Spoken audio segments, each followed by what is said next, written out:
लिए input tax credit बहुत ही मजेदार चैप्टर है और इसका पहला क्वेश्चन कुछ इस प्रकार से है। आइए मालिक, यहां पर कह रहे हैं पहला ही सवाल, व्हाट इज इनपुट टैक्स। अब देखो मेरी बात भाई, कैसे लिखना है इसका आंसर। थोड़ा सा बैकग्राउंड बना के लिखते हैं। बैकग्राउंड आपके अंदर की क्रिएशन होती है। इनपुट टैक्स, सोचो कहां से जन्म होता है इनपुट टैक्स का। इसका जन्म होता है सर इनवर्ड सप्लाई से। तो आप लिख सकते हैं कि कोई भी जो बिजनेसमैन होता है, जो एक आउटवर्ड सप्लाई के अंदर एंगेज्ड होता है, उस व्यक्ति को आउटवर्ड सप्लाई देने के लिए कुछ इनवर्ड सप्लाई लेने की आवश्यकता भी होती है। इनवर्ड सप्लाई की भी उसे आवश्यकता होती है। और इनवर्ड सप्लाई नाम के पेड़ पर ही इनपुट टैक्स नाम का ये जो फल है ये लगता है, जो कुछ इस प्रकार से है। मैंने कई बार आपसे कहा है, आम के पेड़ पर अमरूद नहीं आ सकता। तो इनपुट टैक्स सिर्फ इनवर्ड सप्लाई पे ही आएगा, आउटवर्ड सप्लाई पे नहीं आ सकता। या इनवर्ड सप्लाई है तो इस पर उगा हुआ फल इनपुट टैक्स ही होगा, जो आगे चलकर जूस के रूप में आईटीसी दिखता है। ऐसी दो चार बातें लिखने के बाद में अब यहां मेन कंटेंट की तरफ हम आ जाते हैं। मेन कंटेंट के अंदर बताते हैं इनपुट टैक्स किसे कहेंगे। तो बाबूजी देखिए, जो आपका इनपुट टैक्स है, कोई भी एनी टैक्स का मतलब आपका चाहे वो सीजीएसटी हो, एसजीएसटी हो, यूटीजीएसटी हो, कंपनसेशन सेस हो, आईजीएसटी हो, जो आप पेड कर रहे हो ऑन एनी इनवर्ड सप्लाई पे जो दे रहे हो, वो आपका कहा जाएगा यहां पर इनपुट टैक्स। एग्जाम्पल के तौर पर अगर मैं आपसे बात करके चलूं, अगली लाइन के अंदर लिख सकते हैं, जैसे कि मान लीजिए मैंने कोई डोमेस्टिक सप्लाईज यहां पर ली है, मिस्टर एक्स से कुछ सप्लाई ली है और मैं मिस्टर वाई हूं, तो यहां पर जो भी टैक्स पे किया जा रहा है वो मेरा इनपुट टैक्स की कैटेगरी में आ जाएगा। दूसरी बात, अगर मैं कुछ गुड्स अपना इंपोर्ट करके चल रहा हूं, तो वहां पर जो मैं आईजीएसटी पे करके आ रहा हूं वो भी मेरी इनवर्ड सप्लाई है और उस पर मैं अपना यहां पर इनपुट टैक्स उसे कंसीडर करके चलूंगा। उसके बाद में आरसीएम सप्लाईज जो मैं ले रहा हूं, आरसीएम की सप्लाईज भी मेरे लिए इनवर्ड सप्लाई हैं और उसके ऊपर जो मैं अपनी पॉकेट से टैक्स भर रहा हूं वो भी मेरा इनपुट टैक्स की कैटेगरी में ही यहां पर कवर किया जाता है। तो इस प्रकार से हमारी बातें यहां पर आ जाती हैं। लेकिन हम अच्छे से जानते हैं, जब कंपोजिशन डीलर की बात आ जाती है तो उसे साफ तौर पे मना कर दिया जाता है। But it does not include tax paid on inward supply from composite dealer. ठीक है ना बाबू, क्योंकि हम अच्छे से जानते हैं कि यहां होती है इनवर्ड सप्लाई और यहां होती है आउटवर्ड सप्लाई। यहां से निकलता है आपका इनपुट टैक्स और वो आगे फर्दर चल के बन जाता है आईटीसी, अगर आप सेक्शन 16 की 12 कंडीशन क्वालिफाई करते हैं। यहां से बनता है आपका आउटपुट टैक्स बनता है और फिर आप इस आईटीसी को यहां पर इस्तेमाल कर पाते हैं। ITC can only be utilise only for the payment of output tax, किसी और के लिए नहीं हो सकता। आरसीएम इनवर्ड सप्लाई पर जो आप टैक्स भर रहे हैं, this is your input tax. आप अपना कोई किसी प्रकार का आईटीसी बैलेंस यूटिलाइज नहीं कर सकते for the payment of supply जो आरसीएम के अंदर आप टैक्स भर रहे हैं, क्योंकि वो आपका आउटपुट टैक्स नहीं होता है। ITC can only be utilise for the payment of output tax, ना फाइन के लिए, ना पेनल्टी के लिए, ना किसी इंटरेस्ट के लिए, ना किसी इनपुट टैक्स के लिए, सिर्फ इसी के लिए इस्तेमाल किया जा सकता है। तो आप अपनी बातों को अच्छे से दिल खोल कर लिखकर आ सकते हैं इनपुट टैक्स के रिस्पेक्ट में। Explain the conditions necessary for obtaining input tax credit. देखिए यहां पर हम बता दें बाबू आपको, सुनिए, ये तो हम जानते हैं कि इनवर्ड सप्लाई के रेस्पेक्ट में इनपुट टैक्स बनता है और इनपुट टैक्स आगे चलकर इनपुट टैक्स क्रेडिट के रूप में तब्दील हो जाता है। यहां पर आता है आपका section number 16। Section number 16 laid down 12 conditions for taking input tax credit which may be like that, ऐसे करके हो सकती हैं आपकी। वो नंबर 1 हो सकती है लाइक कि आपके पास गुड्स या सर्विसेज रिसीव्ड हो जाने चाहिए। You must have the document like invoice, debit note and bill of entry etcetera. जो भी आपके महत्वपूर्ण डॉक्यूमेंट है, ये आपके पोजीशन में होने चाहिए। गुड्स रिसीव आपको हो गया हो या आपके बिहाफ पर किसी थर्ड पार्टी लाइक आपका कोई फर्दर बायर हो सकता है या जॉब वर्कर हो सकता है, उसने रिसीव कर लिया हो। अगर लॉट में आ रहा है तो लास्ट लॉट जब आपको मिल जाएगा, एट दैट मोमेंट हम मान के चलेंगे कि आपको गुड्स रिसीव हो गया है और उस समय आप अपना क्रेडिट बुक कर पाएंगे। सेक्शन 16 की कंडीशंस मैंने बहुत प्यार से आप लोगों को समझाई थी मालिक। उसके बाद में वैलिड रिटर्न दोनों की फाइल हो जानी चाहिए, रेसिपिएंट की भी और सप्लायर की भी। आपकी ये सप्लाई सेक्शन 17 सबसेक्शन 5 की नेगेटिव लिस्टेड सप्लाई का पार्ट नहीं होनी चाहिए। आप अपनी इनवार्ड सप्लाई को यूज करें बिजनेस पर्पज के लिए, आप अपनी इनवार्ड सप्लाई को यूज करें फॉर नॉन एग्जम्प्टेड पर्पस के लिए। आप 180 दिन के अंदर अगर एनसीएम की सप्लाई है, 180 दिन के अंदर अंदर पार्टी को बिल का पेमेंट कर दें। यह कंडीशन आरसीएम वाले केस में लागू नहीं होती है। आपको 1 साल के भीतर भीतर अपना क्रेडिट ले लेना चाहिए। 1 साल कहां, अगले साल का 20 अक्टूबर और एनुअल रिटर्न की जो डेट होती है वो विच एवर इज अर्लियर, वहां तक आप अपनी किताबों में अपना क्रेडिट ले सकते। तो by keeping in mind all these conditions आपको ध्यान में रखना चाहिए और अकॉर्डिंगली काम करना चाहिए। तो यहां आ गई आपकी नेसेसरी कंडीशंस। बाबू मैं ये नहीं कह रहा कि मेरी किताब में जो लिखा है वैसे लिखना, ना मैं ये कह रहा कि ना जो बेयर में लिखा है वैसे लिखना। बाबू लिखना तो आपने खुद है यार। You are a very good writer, creative हैं आप। जब लिखने बैठो तो आप अपनी कला दिखाइए कि आप कितने बड़े आर्टिस्ट हो यार। इसलिए मैंने आपसे कहा था कि आपको हर रोज थोड़ा थोड़ा लिखना जरूर है। एक डायरी ले लो, अपनी डायरी ले लो। कुछ लोग अपनी डायरी बनाते हैं ना, जीवन की डायरी। आप इस जीएसटी की डायरी बना लो, डीटी की डायरी बना लो। लिखना सीखो बाबू कि एक पॉइंट को हम किस प्रकार से सजा सकते हैं, संवार सकते हैं। Romaplast soap factory Remoplast soap factory registered supplier engaged manufacturing of beauty soap Forever Glow in Mumbai.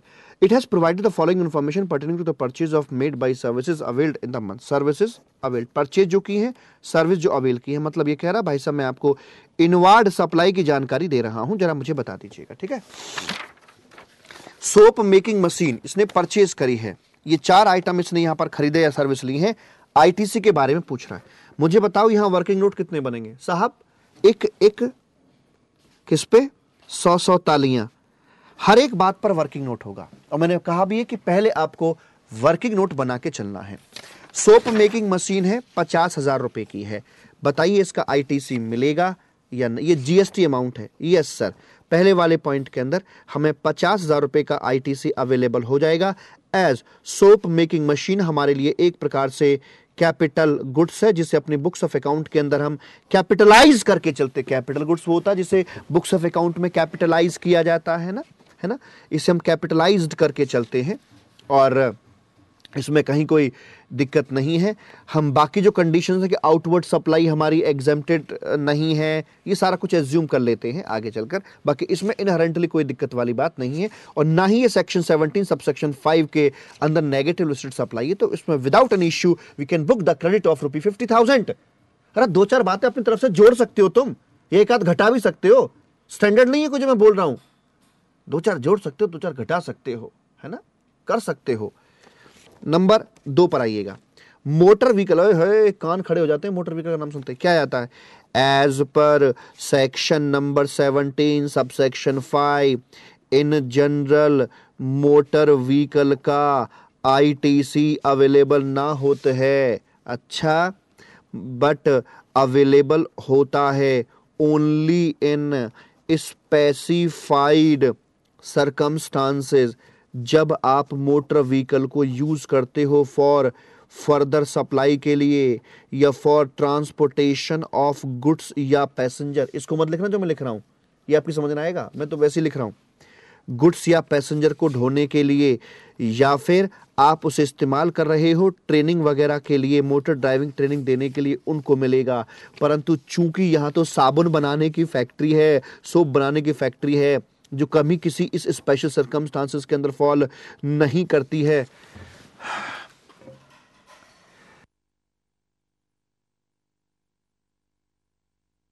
हाँ जी, जो कहीं भी फॉल नहीं करके चलती है, इसलिए आपको कोई किसी प्रकार का आईटीसी अलाउड नहीं किया जाएगा। भर भर के लिख के आओ यार, पूरा दिल खोल के लिख के आओ, करंट नहीं मिलेगा भाई, कॉन्फिडेंट हैं हम। Membership of fit and fine health club fitness centre, रे मौज ले मौज, एम्प्लॉय वहां जिम में घूम रहे हैं, फिट एंड फाइन में घूम रहे हैं भाई साहब, ये जाति मामला है, लिखो भर भर के, as per section 17 sub section 5 के मुताबिक। रब भाई साहब ये आपके पर्सनल एक्सपेंडिचर्स हैं, जाति मामले हैं, यहां पर स्पेशली डिनाई किया जाता है सेक्शन 17(5) में कि मैं यहां पर क्रेडिट नहीं दूंगा, वहां लिखा है नो मींस नो, इसलिए इसका भी क्रेडिट अलाउड नहीं किया जाएगा। आगे है employees input purchased but stolen from the factory, ये भी सेक्शन 17(5) के अंदर लिखा हुआ है कि भाई साहब जो चोरी हो गए हैं वो आपका बिजनेस पर्पस के लिए इस्तेमाल हो ही नहीं पाए, इसलिए हम कोई किसी प्रकार का आपको आईटीसी नहीं दे सकते हैं, इसलिए इसका भी ना मिलेगा।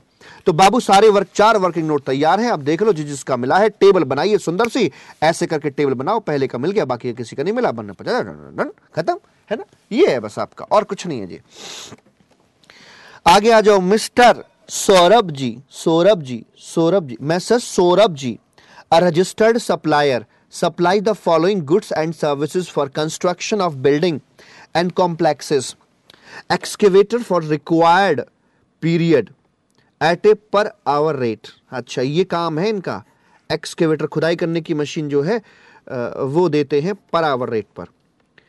JCBR, man power for operation of excavator at a per day rate, per day के हिसाब से उसका जो ड्राइवर है, जो ऑपरेटर है वो मिलता है, वो देते हैं, मतलब ये पहले नेचर ऑफ बिजनेस बता रहे हैं। Soil testing and seismic evaluation at per sample rate, जो मिट्टी की जो जांच होती है और जो भूकंप के संबंध में, जो अर्थक्वेक वगैरह के संबंध में जो एवेल्यूएशंस होते हैं कि नींव की गहराई क्या कर सकते हैं, कैसे कर सकते हो, जो टेक्निकल टेस्टिंग है वो पर सैंपल रेट करते हैं। जो JCB है, एक्सकेवेटर है, are invariably hired out along with operator. Similarly excavator operator are supplied only when the excavator, ये क्या मतलब है सर? वो कह रहा है भाई साहब JCB प्लस उसका ड्राइवर, मोटी भाषा में ये अलग अलग नहीं है, इकट्ठे मिलेंगे। आप ये नहीं कह सकते भाई साहब JCB दे दो, ड्राइवर तो मेरे पास में है, ये भाई साहब ड्राइवर दे दो, मेरे पास JCB है, आप ऐसा नहीं कर सकते। मिलेंगे तो दोनों मिलेंगे, वरना एक भी ना मिलेगा। ये गठबंधन है, क्या है? गठबंधन है ये बंधन तो मतलब कंपोजिट सप्लाई है या मिक्स सप्लाई है? क्या लगता है आपको, कंपोजिट या मिक्स? आर्टिफिशियल बंडल है कि नेचुरल बंडल है? संदीप, आर्टिफिशियल की नेचुरल है? ये बोलो, आर्टिफिशियल की नेचुरल? सर जी नेचुरल है ये नेचुरल बंडल यानी कंपोजिट सप्लाई है। महत्वपूर्ण चीज क्या? ड्राइवर की मशीन। अब ड्राइवर मांगने आते हो, मशीन मांगने आते हो? मशीन मांगने आते हो, ड्राइवर साथ में मिलता है उसका, है ना? ठीक है जी। Saurabh ji receive the following सब, ये इनकी इनवार्ड सप्लाई है। क्या? Annual maintenance for excavator, okay. Health insurance for operator of the excavator, okay, उसका हेल्थ इंश्योरेंस करवा रखा है। Seismic and technical consultancy for soil testing and seismic evaluation for a given month. The receipt of exclusive tax service RS for। अब जो इसके पास में outward supply से पैसा आया है, अब यहां से आपके ना शुरुआत होती है असल क्वेश्चन की। हायर, यहीं से बनेंगे वर्किंग नोट, एक बात पे वर्किंग नोट बना दूंगा। Higher charges for excavator. तो भाई साहब ये है मेरा यहां पर वर्किंग नोट नंबर 1, मेरी शुरुआती वर्किंग नोट से कि देखो आपकी आउटवर्ड सप्लाई में जिसमें बोला गया है कि हायर चार्जेस आए हैं, कितने रुपए के बताएं आपने? ये आपने बताए हैं 20,25,000 रुपए के हैं। तो it is a supply of service, ये सप्लाई ऑफ सर्विस है। इंट्रा का मामला दे रखा कि ना दे रखा? कोई बात नहीं, ना दे रखा तो मैं सीधा GST निकाल दूंगा, कुछ ना बोल रखा तो, वरना मैं तो ढूंढ रहा था। इसमें टैक्सेबल पर्सन यही रहेगा, सप्लायर ही रहेगा, कोई किसी प्रकार की एग्जम्पशन इस केस में है नहीं, नो एग्जम्पशन एट ऑल, अर्थात GST लगाया जाएगा। और 20,25,000 पे रेट बता दो भाई साहब, एक्सकेवेटर के संबंध में रेट क्या लगता है? एक्सकेवेटर पे रेट बता रखा भाई साहब, एज्यूमिंग हायर आउट 12% का जी। उस पर रेट लगता है 12% का रेट लगाया जाता है। तो ठीक है भाई साहब, मैं 12% से जो भी मेरा निकल के आएगा मैं रख दूंगा। 20,25,000 का 12%, 20,25,000। बट डरना नहीं है आपने क्वेश्चन से, आपको सब आता है, मैं भरोसा दिला सकता हूँ मालिक, कुछ भी आपका छूटा हुआ नहीं है। बट डरना नहीं है क्वेश्चन से। जहां आप डर गए ना, पहले कांपने लग गए, फिर आपसे क्वेश्चन नहीं होगा। डरो मत, कह रहा आ जा यार, दे कठिन से कठिन दे, मैं बैठा हूं यार, पूरी लिंकेज का टूल लेके बैठा हूं, तो आ तो जा। इंटू 0.12, डरना नहीं है बस। 2,43,000 रुपए, ठीक है, इतना ही आएगा ना, देख लेंगे। 2,43,000 मेरा ये निकल कर आ जाता है। ओके जी। आगे बोलता है वर्किंग नोट नंबर 2 के लिए, बोलता है service charges for supply of man power for operation of excavator. अब वर्किंग नोट नंबर 2 यहां पे निकल के आएगा। जो मैन पावर के लिए बात कर रहे हैं वो है 22,500, और मैन पावर का रेट इन्होंने बता रखा 18%। लेकिन बाबू चक्कर ये पड़ेगा कि मैन पावर अकेली नहीं दी जा रही थी। अगर अकेली दी जाती रही होती तो मैं इसका अपना रेट लगा देता। It is a composite supply. Man power चूंकि हमारे सिस्टम के मुताबिक, लिखो इस बात को यार, मैन पावर इज सप्लाई की जाती है अलोंग विद जेसीबी के साथ सप्लाई करके चल रहे हो, एक्सकेवेटर के साथ सप्लाई करके चल रहे हो। It is a composite supply under section 8। Composite supply है, और कंपोजिट सप्लाई के अंदर जो भी मेरी प्रिंसिपल सप्लाई होगी उसके अंदर मैं क्लासिफाई करके चलता हूं। एंड प्रिंसिपल सप्लाई जो मेरी यहां दिखाई दे रही है वो मुझे दिख रहा है एक्सकेवेटर मेन है, क्योंकि मांगता है क्या, एक्सकेवेटर। तो ये आपके 22,500 माने जाएंगे फॉर एक्सकेवेटर। इसके लिए माने जाएंगे। तो इसके ऊपर भी जब जीएसटी की बात करके चलेंगे, 22,500 इंटू 12% कितना आया जी? 22,500 इंटू 0.12 ये आएगा मेरा, 22,500 इंटू 0.12 करके 2,700 रुपये ये मेरे यहां पर निकल कर आ जाते हैं। प्रेम से बोलेंगे राधे राधे। 2,700 रुपये यहां पर निकल कर आ जाते हैं। और क्या भाई साहब, और भी कुछ है? हाँ है। Service charges for soil testing and seismic evaluation at 3 sites, 2,81,000। Working note number 3 यहां पर आ रहा है। ये साइट टेस्टिंग वगैरह जो करके चल रहे हैं, इट इज, लिखो ना, it is a service, it या सप्लाई ऑफ सर्विस, पूरा ही लिख दो। It is a supply of service है, इंटर इंटर का चक्कर नहीं है। देता कि ये यहां का वो वहां का, मिस पॉइंट को भी हैंडल कर लेता। पता है, मैं बोल देता भाई साहब ओरिजिन यहां का, डेस्टिनेशन वहां का, सर्विस है तो डेस्टिनेशन के लिए सेक्शन 12 या 13 एज द केस में भी इस्तेमाल करूंगा और मैं ट्रीटमेंट दे दूंगा। अरे मैं तो बैठा हूं, 5 पेज का क्वेश्चन दे दे, पूरे क्वेश्चन की किताब बना दे। ओपन बुक एग्जाम जब कभी भी आएगा उसमें क्या होगा, बड़ी बड़ी केस स्टडी, क्वेश्चन ही भाई साहब 10 पेज में फैला पड़ा होगा। देना, बैठा हूं मैं, आज ही बैठा हूं तैयार उसके लिए। मैं तो बना ना, इसमें हर एक पॉइंट डाल।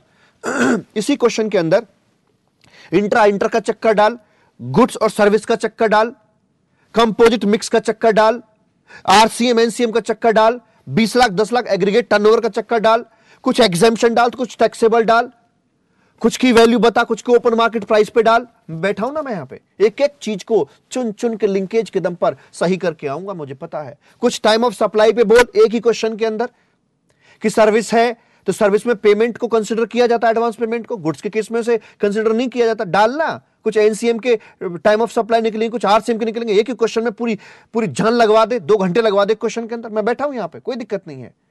तो ओपन बुक का भी एग्जाम आएगा ना, वो ऐसे तो आएगा, और क्या आएगा, एक ही क्वेश्चन को फैला फैला के बड़े ढंग से डिजाइन किया जाएगा मालिक।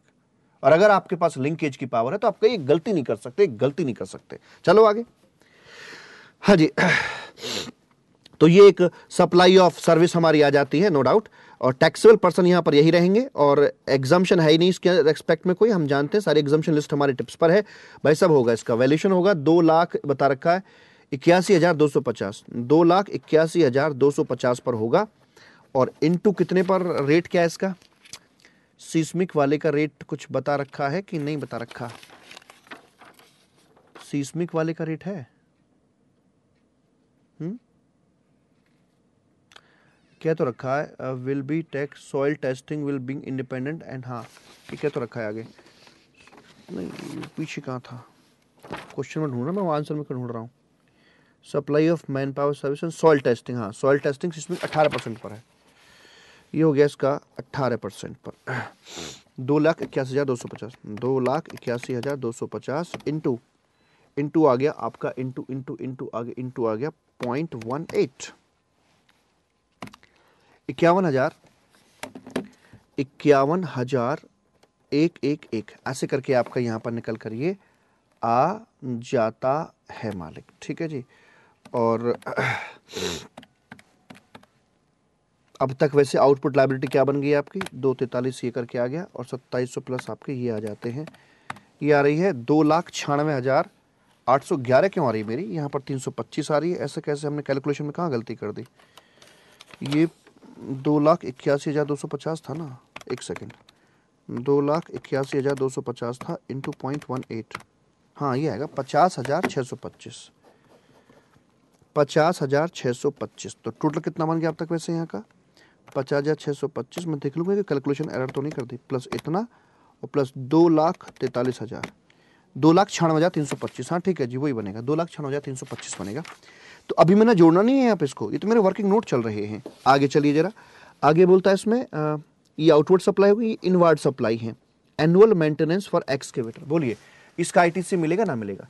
आईटीसी मिलता है सेक्शन नंबर 16 के अंदर। चलिए देखते हैं वहां पर 12 कंडीशन सेटिस्फाइड है क्या। मैं तो कह रहा हूं डालना इसमें पॉइंट डाल, बोल दे इनवॉइस अभी नहीं पहुंचा है, सर्विस तो ले ली, इनवॉइस ना मिला है अभी, बोल देना, डाल इसमें पॉइंट। जब तक इनवॉइस ना मिलेगा, जब तक क्रेडिट बुक ना कर पाओगे।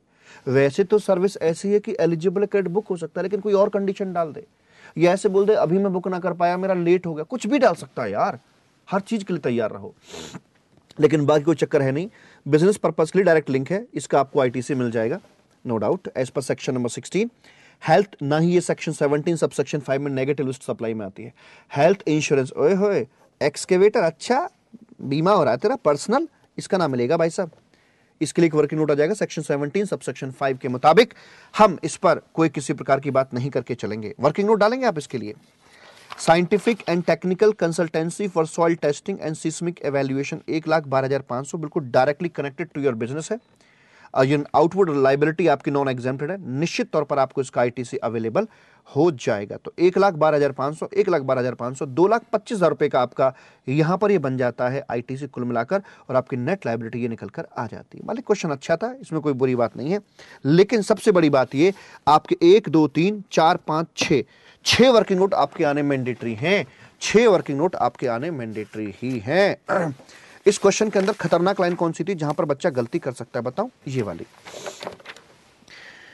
लाइन खतरनाक थी, क्योंकि वो इसको हल्के में ले सकता है, लेकिन उन्होंने इसको कंपोजिट बना दिया है यहां पर, और कंपोजिट के चलते हुए इसका जो वैल्यूएशन होगा, जो मैन पावर है उसका भी वैल्यूएशन जो किया जाएगा वो आपका 12% पर ही किया जाएगा जो एक्सकेवेटर का है, जबकि उन्होंने मैन पावर का रेट अलग से दे रखा है, लेकिन मैंने 18% पर टैक्स नहीं किया, उसे 12% पर यहां टैक्स किया गया है। इस प्रकार से यह आपका क्वेश्चन यहां पर आकर कंप्लीट हो जाता है। प्रभु आगे चलें, हाँ सर जी चलो आगे चलते हैं। चलो मालिक चर्चा को बढ़ाते हैं आगे की तरफ, और आगे बोलता है what is the implications of different definition of input tax of CGST, SGST, IGST. Simple question है, इसके लिए जरूरी ये होता है क्योंकि यूटिलाइजेशन के समय हमें इनकी अलग अलग नीड पड़ती है। यूटिलाइजेशन कैसे होता है, सीआईएस यूटिलाइजेशन जो है वो इस प्रकार से किया जाता है कि CGST can only be utilise for the payment of CGST, बचता है तो IGST. SGST can only be utilise for the payment of SGST, बचता है तो आईजीएसटी। और IGST first to be utilise for the payment of IGST, second to be utilise for the payment of CGST, and third to be utilise for the payment of SGST. और similar treatment for UTGST, मतलब कैसे कि UTGST first to be utilise for the payment of UTGST, second to be utilise for the payment of IGST. Sir कैसे कैसे लिखा है ये, CIS CIS, ये लॉजिकली मैं आपको समझा चुका हूं, और याद रखने के लिए ऐसे ऐसे ऐसे ऐसे ऐसे ऐसे ऐसे, खत्म कहानी। अब देख लो एरो कहां जा रहे हैं, एक एरा, इसमें आईजीएसटी में एक एरा, इसमें एक एरा, तो क्या किया, ऐसे ऐसे ऐसे ऐसे ऐसे ऐसे ऐसे बन गया, खत्म, है ना। तो इसलिए चूंकि इसका जो यूटिलाइजेशन के समय पर हमें इसकी जरूरत करनी पड़ती है, दैट्स वाई ये इसलिए यहां पर जरूरी हो जाता है। हाँ चलें आगे, यस सर। आगे बात करता है what is the ITC entitlement of a person who has applied for registration under this act with in 30 days from the date on which he become liable to registration and has been given granted such registration. सुनो जरा मेरी बात, मुझे बताओ ये section ये जो question है कहां से पिक किया हुआ, मतलब कहां से बनाया हुआ है बाबू? It is based on your section number 18 sub section number 1, जहां पर आप ये पढ़ के चलते हैं कि अगर कोई व्यक्ति, आप लिखेंगे अपने शब्दों में कि अगर कोई व्यक्ति, इफ एनी पर्सन, उसके लिए रजिस्ट्रेशन मैंडेटरी हो जाता है, फॉर एग्जाम्पल वो 20 लाख और 10 लाख की लिमिट को क्रॉस कर जाता है, तो the day on which he cross the limit of 20 और 10 लाख, उस डेट के 30 डेज के अंदर अंदर ही is required to get register himself, करवाना पड़ेगा। और 30 दिन में क्या आरसी मिल जानी चाहिए या एप्लीकेशन दे देनी चाहिए रजिस्ट्रेशन की? एप्लीकेशन, ध्यान रखना 30 डेज में एप्लीकेशन दे देनी चाहिए। मान लो आपने 25वें दिन एप्लीकेशन दे दी है और आपका फिर जब भी आरसी आए कोई दिक्कत नहीं है, आपने टाइम से एप्लीकेशन दे दी है, इर्रेस्पेक्टिव ऑफ द आरसी की वो कब निकल के आएगी, आप deem to be registered consider किए जाते हैं डे 1 से। मतलब जिस दिन आपके 20 लाख 10 लाख पूरे हो गए थे उसी दिन से, यानी कि बैक डेट से आप रजिस्टर्ड पर्सन माने जाते हैं, टैक्सेबल पर्सन माने जाते हैं। जिस दिन से आपका रजिस्ट्रेशन इफेक्टिव माना गया उससे जस्ट पहले दिन का जो क्लोजिंग स्टॉक था, यानी कि इस डेट पर आकर अब ये जो ओपनिंग स्टॉक बन रहा है, चाहे आपका इनपुट एज सच हो, चाहे आपका वो WIP के फॉर्म में हो, चाहे वो फिनिश्ड गुड्स में कंटेंट हो, जितना भी इनपुट आपके पोजीशन में है अलग अलग रूप में हम उसका पूरा का पूरा क्रेडिट अपनी किताबों में ले पाते हैं। यही इसका आंसर आएगा सेक्शन नंबर 18 सब सेक्शन 1 और क्लॉज ए के तहत। यहां कैपिटल गुड्स की बात नहीं की जाती है क्योंकि इसमें 4 पॉइंट हैं, ABCD, C और D के अंदर बात होती है कैपिटल गुड्स की, A और B में सिर्फ बात करके चलते हैं इनपुट्स की। प्रेम से बोलेंगे राधे राधे। अगला क्वेश्चन बड़ा है, पढ़कर देखें कितना बड़ा है और कैसे करके चलेंगे। हाँ जी, चलो देख लेते हैं सर, कोई दिक्कत वाली बात नहीं है। तो लेकिन उसके पहले, हालांकि ये जो मैं वीडियो आपके लिए बना रहा हूं काफी देर से एक दूसरा वीडियो चल रहा था, उसके कंटिन्यूएशन में आपको वीडियो बनाया है। अब मैं थोड़ा सा ब्रेक लेता हूं और ब्रेक के बाद ये जो बैलेंस हमारे क्वेश्चंस हैं हम उनको डिस्कस करके चलेंगे, सारा करेंगे, चिंता नहीं करने का है। ठीक है, चलो, थैंक यू सो मच।